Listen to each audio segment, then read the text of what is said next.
그가 나를 사랑한즉 내가 그를 건지리라. 지난 금요일 새벽에도 같은 말씀 가지고 생각해 보았는데요. 무슨 말씀이라 그랬죠?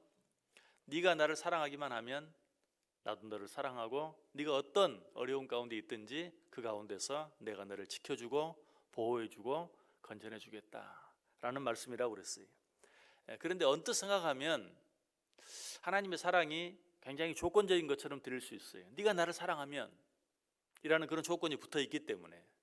그러나 이 말씀은 그런 의미가 아니고 네가 사랑받을 자격이 아무것도 없다 할지라도, 내가 너를 사랑할 이유가 아무것도 없다 할지라도, 내가 너를 사랑할 만한 일을 네가 아무것도 하지 않았다 할지라도 네가 나를 사랑하기만 하면 나는 그 모든 그 어떤 것에 대해서 아무것도 묻지 아니하고 너를 사랑해 주겠다, 너를 건져 주겠다라는 그런 말씀이 조건적인 말씀인 것 같으면서 전혀 무조건적인 그런 말씀인 것을 우리가 기억할 수 있어야 돼요. 그러면서 그 증거에 대해서, 그 증거가 될 수 있는 사람들에 대해 생각해 보았죠. 누구였습니까? 예수님의 부활을 가장 먼저 목격했던 여인들. 자, 그 여인들이 예수님의 그 부활의 현장을 가장 먼저 목격하고 예수님이 부활하셨다는 소식을 가장 먼저 들을 수 있었던 이유가 무엇이라고 그랬어요? 그들에게 무슨 부활의 소망이 있어서, 부활에 대한 믿음이 있어서? 전혀 아니라고 그랬어요. 그들은 예수님이 십자가에 달려 돌아가시자 이제 모든 소망을 다 잃어버렸어요. 내가 죽었다가 다시 살아나겠다고 하신 그런 말씀까지도 다 잊어버렸어요. 그러나 그들에게는 무엇이 남아 있었어요? 주님을 사랑하는 마음이 남아 있었어요. 그래서 그 주님의 시체에 향유라도 한 번 더 발라드리기 위해서 향유를 가지고 예수님께 나아갔다가 부활의 현장을 목격하게 된 것이고 부활의 소식을 듣게 된 것이. 자, 그런데 이 여인들 뿐인가?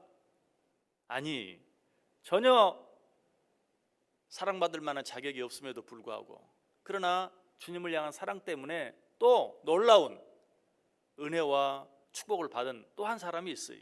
누군가? 바로 베드로예요.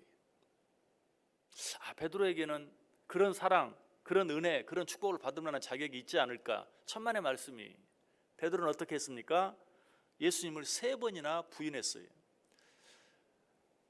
베드로에 비교하면 오히려 우리가 지난번에 생각했던 그 여인들은 하나님의 사랑을 받을 자격이 있죠. 왜? 예수님이 십자가에 달려 죽으실 때까지, 그리고 그 십자가에서 시체가 내려지고 장사되는 모습까지, 그 모든 모습을 지켜보았어요.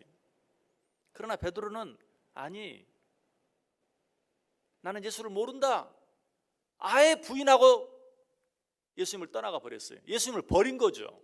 한 번만 그렇게 했나요? 3번씩이나. 정말 베드로는 주님의 어떤 사랑을 받거나 주님으로부터 어떤 은혜, 축복을 경험할 만한 그런 이유가 더더욱 전혀 없었어요. 그럼에도 불구하고 예수님께서 부활하신 후에 누구를 찾아갔어요? 베드로를 찾아갔어요. 일부러 찾아가신 것이. 그리고 그에게 내 양을 쳐라, 내 양을 먹여라, 내 양을 쳐라. 얼마나 놀라운 사명을, 축복을 그에게 허락해 주셨습니까? 베드로가 이런 놀라운 은혜, 이런 놀라운 축복을 경험하게 된, 이런 놀라운 사명을 맡게 된 이유가 무엇인가? 예수님이 일부러 먼저 물었죠. 뭐라고? 네가 나를 사랑하느냐? 물었어요. 베드로가 대답합니다.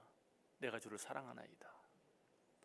그 한마디 대답 때문에 예수님은 다른 거 아무것도 묻지 않았어요. 네가 왜 나를 3번이나 부인했느냐? 그렇게 묻지 않았어요. 네가 나를 사랑하느냐? 내가 주를 사랑하나이다. 네가 나를 사랑하느냐? 2번 물으니까 자신이 없었죠. 주께서 아시나이다. 사실 베드로는 예수님을 사랑한다고 말할 자격조차 없는 자였어요. 그럼에도 불구하고 어쩌면 너무 면목이 없어서 내가 주를 사랑하나이다, 내가 주를 사랑하는 것을 주께서 아시나이다, 할 수 없이 기어 들어가는 목소리로 대답했어요. 그러나 주님은 진짜냐? 그렇게 묻지 아니하시고 내 양을 먹여라, 내 양을 쳐라, 내가 주를 사랑하나이다 라는 그 말 한마디에 그거면 됐다. 내가 아무것도 더 이상 묻지 않겠다, 아무것도 더 이상 바라지 않겠다, 내 양을 먹여라, 내 양을 쳐라 라고 말씀하신 것이, 사랑은 모든 불가능한 것을 가능하게 해요. 사랑은 모든 것을 용서할 수 있어요. 사랑은 모든 것을 초월할 수 있어요. 그래서 사도 바울이 말하죠. 우리가 너무나 잘 아는 말씀, 하나님을 사랑하는 자 곧 그 뜻대로 부르심을 입은 자들에게는 모든 것이 합력하여 선을 이루느니라. 이 말이 오늘 본문 시편 91편 14절 말씀과 정확히 똑같아요. 나를 사랑하는 자를 내가 건지겠다. 하나님을 사랑하는 자 곧 그 뜻대로 부르심을 입은 모든 자들에게는 모든 것이 합력하여 선을 이룬다. 하나님을 사랑하기만 하면. 예수님께서도 동일하게 말씀하세요. 마태복음 22장 37절 예수께서 이르시되 내 마음을 다하고 목숨을 다하고 뜻을 다하여 주 나의 하나님을 사랑하라. 그리 하기만 하면 하나님이 너와 함께 하시고 하나님이 너를 도우시고 하나님이 너를 지키시고 하나님이 너를 건지실 것이다 라고 말씀하고 계시는 것이, 지금 우리는 오직 한 가지만 확인하면 돼요. 내 안에 이 사랑이 있는가? 하나님을 사랑하는 마음이 있는가? 내가 하나님을 사랑하기만 한다면 하나님께서는 오늘 우리에게 말해요. 내가 너를 건지겠다. 어떤 일 가운데서든지 내가 너를 지키고 보호하겠다. 그런데 혹시라도 내가 주를 사랑하나이다, 내가 하나님을 사랑합니다 라고 말할 그런 자신이 없는 분 계십니까? 그러면 그럼에도 불구하고 내가 하나님을 사랑합니다라고 억지로라도, 아니 도무지 그렇게 말할 자격이 없다고 생각된다면 내가 하나님을 사랑하기를 원합니다, 하나님을 사랑하고 싶습니다 라고라도 대답해 보세요. 하나님은 그런 대답까지라도 전혀 물리치지 않아요. 그 사실을 우리가 뭘 통해 알 수 있습니까? 병에 걸린 자기 아들을 살리기 위해서 주님을 찾아갔던 백부장, 내가 내 아들의 병을 고쳐줄 줄 믿느냐? 뭐라고 말했죠? 믿나이다. 그런데 사실은 안 믿어졌어요. 그래서 뭐라고 대답하죠? 계속해서 뭐라고 말하죠? 나의 믿음 없음을 도와주옵소서. 주님은 그 대답을 물리쳤나요? 아니, 그럼에도 불구하고 사실 병을 고치고 싶은 마음에 내가 믿나이다, 그럼에도 불구하고 안 믿어져서 나의 믿음 없음을 도와주소서 라고 말했지만 그럼에도 불구하고 그 병을 고쳐주었어요. 오늘 우리 가운데 내가 하나님을 사랑하나? 하나님을 사랑하지 않는 것 같은데, 그 마음이 너무 부정한 것 같은데, 그럼에도 불구하고 주님을 향해서, 하나님을 향해서 내가 주를 사랑하나이다, 정말 사랑하지 못하는 나의 부족함을 용서해 주옵소서, 사랑하려고 하는데 잘 안 됩니다, 사랑하고 싶습니다 라고만 말해도 오늘 하나님께서는 동일하게 베드로에게 했던 것처럼 내 양을 먹여라, 내 양을 쳐라, 내 양을 먹여라 라고 동일하게 우리에게 대답해 주실 것이고, 동일하게 우리를 축복해 주실 것이고, 동일하게 우리에게 사명을 맡겨 주실 것이, 이것이 우리를 향한 하나님의 사랑이에요. 오늘 주님께서 우리에게 동일하게 말씀해, 그가 나를 사랑한즉 내가 너를 건지리라. 오늘 하루 어떻게 살기를 원하세요?